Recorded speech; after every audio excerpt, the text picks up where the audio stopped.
नमस्कार. आज आपण एकदम पिवळा धम्मक अजिबात काळा न पडणारा आमरस कसा काढायचा ते बघणार आहोत. एकदम सोप्या पद्धतीमध्ये तुम्हाला मी हे समजावून सांगितलेलं आहे. काही छोट्या छोट्या टिप्स दिलेल्या आहेत, त्या जर तुम्ही फॉलो केलं तर तुमचा आमरस कधीही काळा पडणार नाही.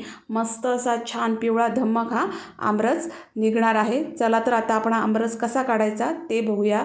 तर याच्यासाठी मी हे 2 आंबे घेतलेले आहेत. फळवाल्याकडनं मी आमरसासाठी जे आंबे लागतात तेच मागून घेतलेले आहेत. पहिली टिप म्हणजे आंबे आणल्यानंतर तुम्हाला हे फ्रीजमध्ये ठेवायचे आहेत. एक अख्खी रात्रभर मी हे आंबे फ्रीजमध्ये ठेवलेले होते, त्याच्यामुळे आंबा जो आहे तो पूर्ण चिल्ड होईल आणि आपला आमरस अजिबात काळा होणार नाही. तर दोन्ही आंबे आहेत ते मी मस्त असे धुवून घेतलेले आहेत.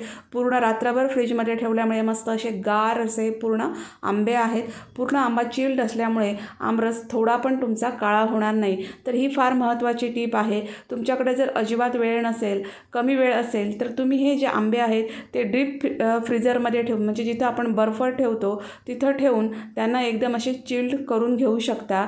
तर आंबे स्वच्छ धुवून घेतलेले आहेत. देठाकडचा जो भाग आहे तो आपल्याला काढून टाकायचा आहे आणि नंतर हे आंबे आपल्याला कापून घ्यायचे आहेत. हे बघा, आता सणासुदीला म्हणजे पाडव्याला वगैरे हा आमरस मस्त लागतो. आंब्याचा सीझन अगदी जवळ येतो आहे, त्याच्यामुळे आमरस आणि पुरी हा बेत प्रत्येक घरामध्ये बहुतेक वेळा केला जातो.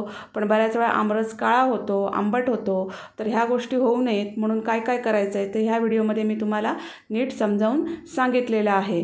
तर आंबा कापून झाल्यानंतर एक चमचा घ्यायचा आणि त्याची जी प्रत्येक फोड आहे ती अशी आपल्याला क्लीन करून घ्यायची आहे. हे बघा, आंब्याचा प्रत्येक जो पीस आहे तो आपल्याला असा चमच्याच्या साहाय्याने क्लीन करून घ्यायचा आहे. चमचा वापरल्यामुळे आंबा क्लीन करायला एकदम सोपं जातं. पूर्ण आंब्यातला छान अगदी गर अगदी आरामात निघतो. तर असा पूर्ण दोन्ही जे आंबे आहेत ते मी त्यांच्या आतमधचा जो गर आहे तो चमच्याच्या साहाय्याने हा काढून घेतलेला आहे आणि नंतर मग मी हे मिक्सरमध्ये घालून घेतलेलं आहे. हे बघा, जेव्हा आपण मिक्सरला हा आमरस फिरवतो तेव्हा मिक्सर जरा गरम होतो आणि त्याच्याचमुळे आपला जो आमरस आहे तो काळपट पडतो. म्हणून एकदम चिल्ड असा आंबा इथं वापरायचा, म्हणजे त्याचं टेम्परेचर जे आहे ते कमी होत नाही आणि आपला आमरस आहे तो मस्त अगदी पिवळा धम्मक निघतो.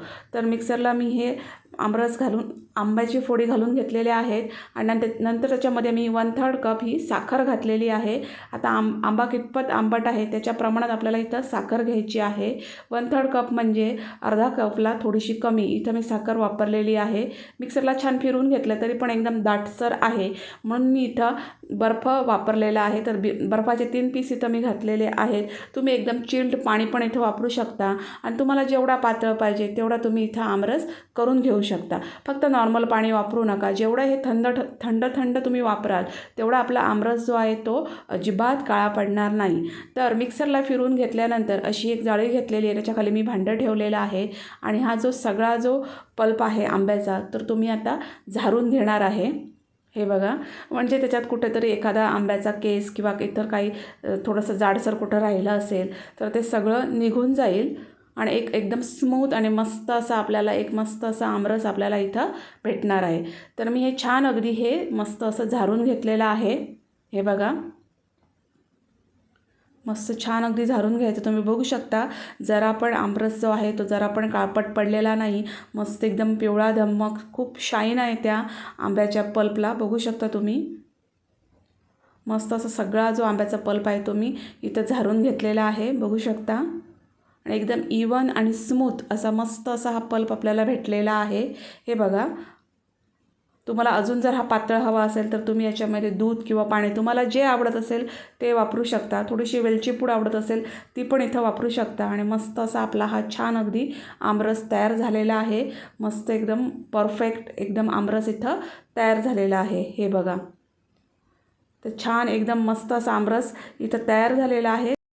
तर आमरस तयार करण्याचा हा व्हिडिओ तुम्हाला कसा वाटला ते कमेंट्समध्ये मला नक्की सांगा. जर व्हिडिओ आवडला असेल तर त्याला लाईक करा, शेअर करा, माझ्या चॅनलला नक्की सबस्क्राईब करा.